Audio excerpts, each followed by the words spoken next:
This is the Martial Arts Lifestyle Podcast, where we have conversations with everyday martial artists about their histories and how martial arts influence their daily lives.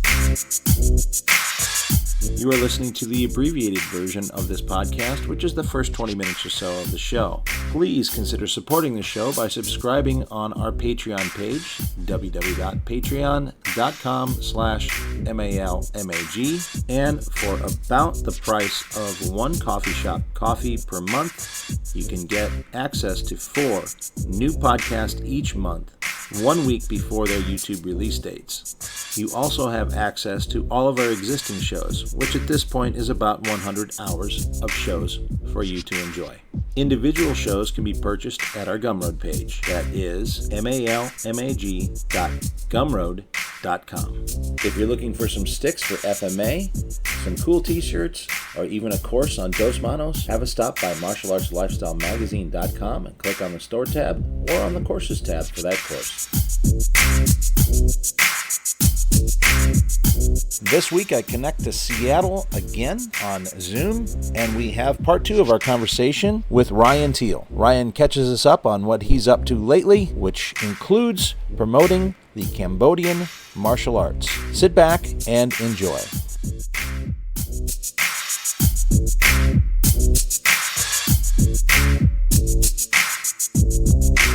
Welcome to the Martial Arts Lifestyle Podcast, and looking forward to this one because we talked about this a while back when I first interviewed this gentleman. We felt like we were cut short, which we were actually, I think, due to his schedule. So he's like, "Hey, I'm going to come back for part 2," and I said, "Absolutely, 100%." So we got part 2 with, as you already know, this guy, Ryan Teal. Welcome back to the show. Hey, how's it going? Thanks for having me. I appreciate it. Of course, we've been setting this up for, I don't know, since the last time. Yeah, it's been a long time coming. Yeah, a few months at least. Yeah.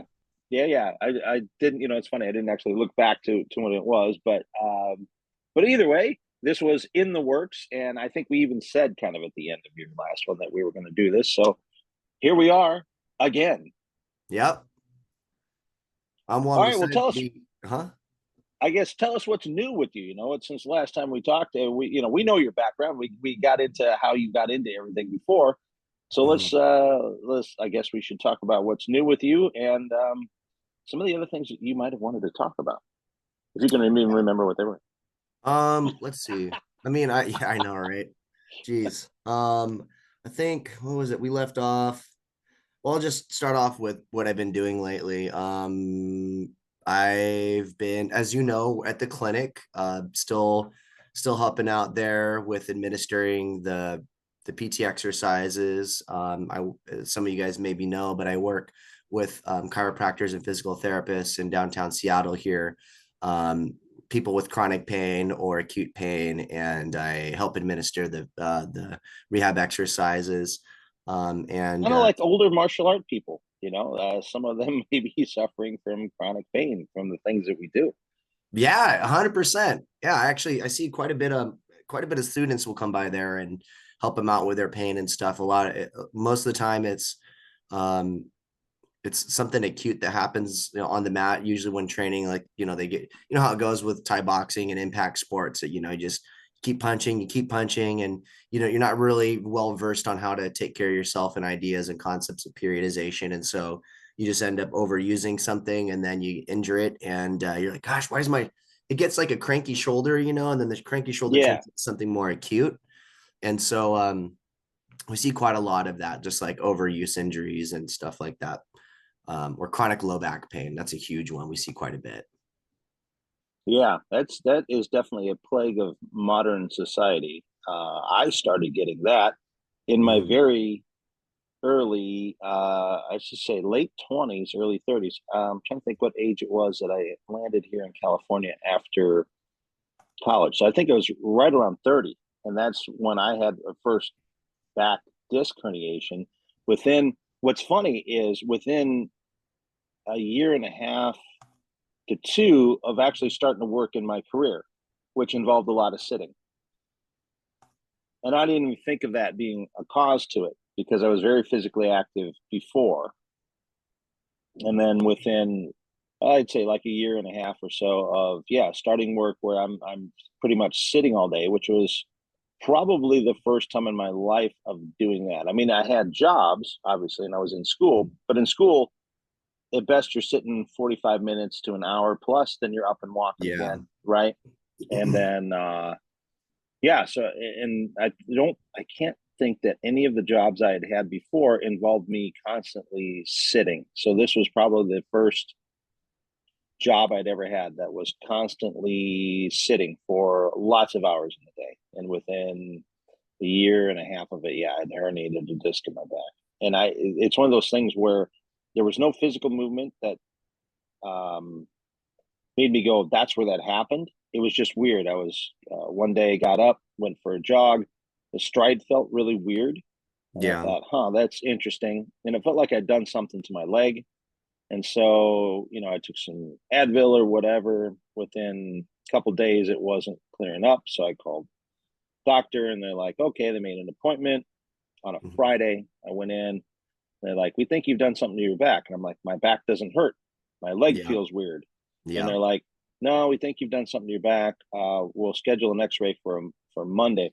Well, boy, were they right. Because by Monday, I couldn't even straighten out my leg. I was in so much pain. Yep. And Yeah. there's nothing that I did, and I don't think I did it out jogging because that's when I noticed it. I can't imagine there was some wonky step that I took. Right. And because I had been running before. I mean, at the point I was kind of, I had been doing like 3 miles 6 days a week before that.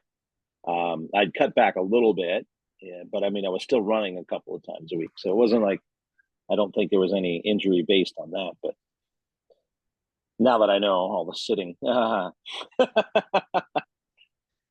Dude, sitting can be so bad for you.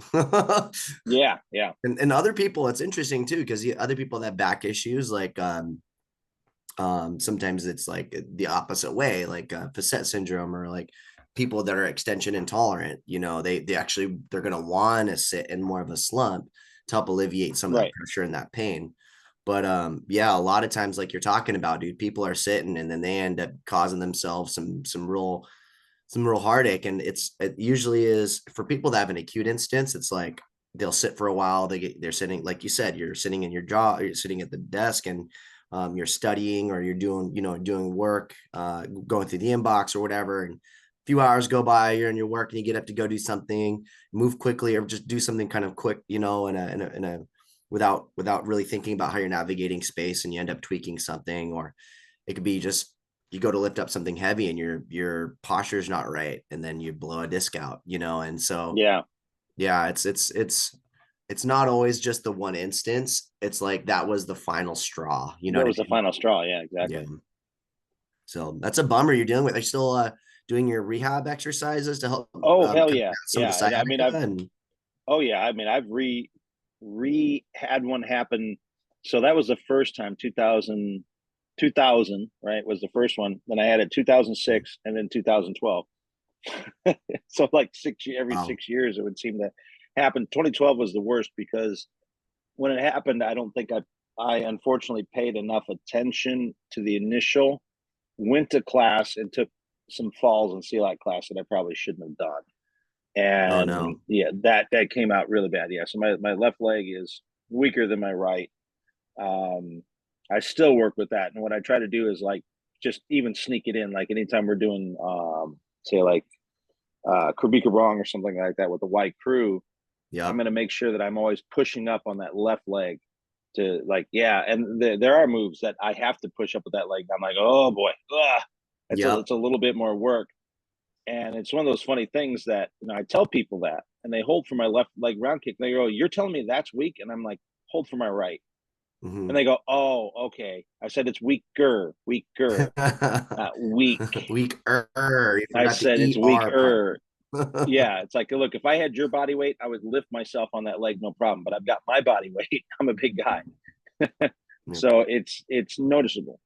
Yeah. And it's not so noticeable, say, with something like a kick, but it's more noticeable on things like, um, that kind of press motion. Or what I find with that leg, and this will tie right into all these idiotic arguments about strong side forward bullshit in JKD.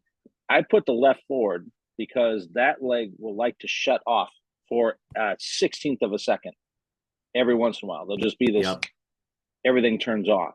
Well, I don't want that in the back when I'm moving backwards, because if it shuts off, I fall over.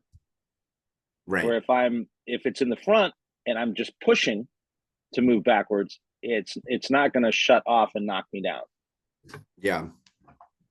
So my strongest side functionally is exactly how I'm standing, which is left forward, even though I'm right-handed. Sorry, fuckers, cry in your soup.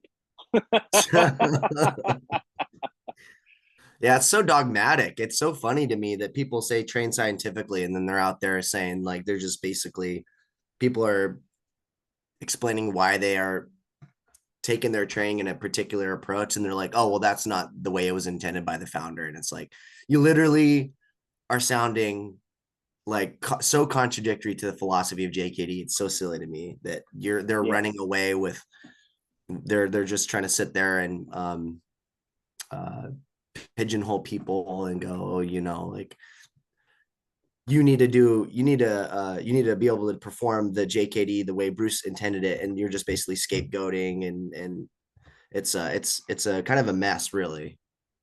Yeah. Well, the funny thing is, the reason he stood the way he did, when you really read into it, is for the same reason why I stand the way I do. He had a back injury. Mm-hmm. So true. So actually, yeah. He He had a back injury, and so he put the side that could function the best, or he put himself in a posture in which he could function the best, and that just happens to be the opposite lead in which I do it. Mm-hmm. Now I switch because I know going into that lead throws people off. Mm-hmm. Being able to fight out of both leads throws people off. Mm-hmm. But you know, my best game comes from a left lead, but my right lead game isn't that bad. Didn't he also? There's people saying that like he had his right leg was slightly longer, so he also liked to lead from that side. Yeah, and that I think was a result of that back injury. I remember hearing also was like, and correct me if I'm wrong, and I know that the Bruce Lee documentary movie butchers kind of the whole process of his back injury and how he gets better and all that jazz. But you mean I understand it was like the dragon film? Yeah, the dragon film. Yeah, where he gets kicked in the back, and that's where. Yeah, I'm like, oh my gosh, great for like storytelling and stuff. And yeah, you know what? It was a fun movie. Yeah, and I think that the actor really caught like his personality, the essence of his personality, quite well. I enjoyed it, but yeah, from the standpoint of pulling historical facts out of it, probably not your best source. No, definitely not. But from what I heard, it was like a back injury. It was due to good morning exercises, right? It just didn't warm up properly, and then he slipped a disc, I think is what it was. Yeah, or right? did something pretty serious. Yeah, and so that's why he was, you know, I think that's why he focused so much on his core. Yeah. Right. And it just it's so funny to me that people just think that Bruce Lee is this like god of a figure, and he's like impossible to touch. And I'm like, dude is a human being. He blew his back out by lifting improperly. Right. Training scientifically, he blew his back out on a good morning exercise, like on a hip hinge exercise. If he was so smart and so brilliant, he wouldn't have done that. You know, if he took his time to ramp up his understanding of strength and conditioning. And back then it wasn't as they didn't have the same kind of literature as we have nowadays, but it's like, people are just so like caught up on this idea that he's like an untouchable man. It's like, okay, get out of your fanboy, you know, delusional mindset and just like approach it as a human being with like an actual objective mind state. Yeah. Well, I think what he found out was something that a lot of people still don't realize, which is bodybuilding is a different thing than actual sports conditioning. And again, this is nothing against bodybuilding. Bodybuilding is a legit endeavor, sport, but it's about aesthetic and what things look like and symmetry in the body and beauty. It's about becoming a statue. It's not becoming a functional athlete for something like football or baseball or gymnastics or whatever. Right. And so if you're going to follow a bodybuilding program to do something like martial art, you're probably going to end up severely injured in a lot of ways. The nutrition isn't adequate for your sports performance. The hydration definitely is not adequate for your sports performance. Yeah. And that kind of thing is about building this big muscle without necessarily getting the tendon and joint strength to support it, because they're not looking to move it around in the ways that a kickboxer or a wrestler would do. They're just looking to show it on stage, right? So yeah, a lot of them train muscle isolation, right? Like, yeah, they also might do some core movements, like a squat is a core movement. So you can't really get away from, like, it's probably one of the best exercises you can do for yourself is a squat. yeah, Depending on what you got going on. There's a lot of different ways you can modify it to make it work for you. But exactly. but yeah, to your point, like bodybuilders usually use muscle isolation techniques to sculpt the body rather than integrate it in a kinetic chain, and to develop power and to functionalize it and how they're going to be performing in their sport or their activity. Exactly. Yeah. Exactly. Yeah, it was interesting learning, a bit about sort of the reality to it. There was a guy that came in when I used to train with Larry Hartzell on Wednesdays at the academy. We had like half the floor was Larry and Chris Harley and myself, and then sometimes some of the other semi-private students of Larry. And then the other half of the floor was Guru Dan and somebody he was working with. And for a long time, it was the Russian kettlebell coach, Pavel Sasoli. And it was funny. When was it? I want to say last Wednesday, Guru brings that up. All right, he brought up something about training and old people and recovery. And I said, yeah, the problem is we have a lot of views, especially when we're younger, about training. And I said, you remember in the 80s, you used to say no pain, no gain. And Guru's laughing. He said, yeah. I said, you remember your kettlebell coach, Pavel, had said he heard that when he came to America and thought it's kind of a dumb saying. I remember him telling me that. Now, the funny thing is, Pavel came in for a visit like Thursday. I'm like, whoa, I mentioned the guy's name and we manifested him. It's awesome. Right? But, it's true. It was interesting listening to him, top level strength type coach, conditioning coach. And what he said was something that I hadn't really realized. And he said, look, muscle strength is not coming from isolating each individual muscle and making it strong. He said, strength actually comes from the coordination of the movement of muscles. And I thought, you know what? That's pretty intelligent. That sounds a lot more correct to me than the other. And it just makes sense because, coordination, of course. What's the one thing that you can be in shape for, I don't know, track, right? We put you on a basketball court and you're probably going to start huffing and puffing pretty quick. Are you not in shape? Oh, yeah, of course you're in shape, but you're not coordinated to do the task we're actually asking you to do. So you're working harder, more than likely, than you would when you become coordinated for that particular task, which is why there's conditioning, but there's also conditioning for the thing that you're looking to do. Right. So I like how you brought that up too, is because, strength and coordination, bringing those two together is really, really important for resilience in the activity. And you can do it. You can isolate a muscle or isolate a particular area and then try to integrate it and to functionalize it. But that comes down to, you have to have the intent from your brain to kind of like, send that signal on, be able to, so it takes know-how and repetitions and good coaching to make that happen. There's this paradox called you ever heard of this one, the paradox of the hammer? Paradox of the hammer. It sounds familiar. Couldn't repeat it if you asked me to, but it was all right. It was a study. I think I posted it on Facebook a while ago, but it was a study done by Nikolai Bernstein, and it's basically, it talks about how it was a study ran by him, and they took people that swing a hammer. What are they called? What am I free? Blacksmiths. They took Okay. blacksmiths, and they just watched they measured the arm, they recorded it and measured the arm angle over repeated swings. And they noticed that you'd think that someone that was more professional would have uh, every single swing would be exactly the same every single time. And they found actually it was the opposite. Someone that was more novice actually had more consistent form with the swing, Yeah. just in how they were swinging it versus the professional. And it kind of came into this idea that the organism, us humans, will randomly manifest the movement every single time. So depending on your body position and the intent and how you're trying to make the swing a little bit better, a little bit this way, or a little bit more that way, or make a little corrections, and just to try to hone it in a little bit more depending on what the demand is.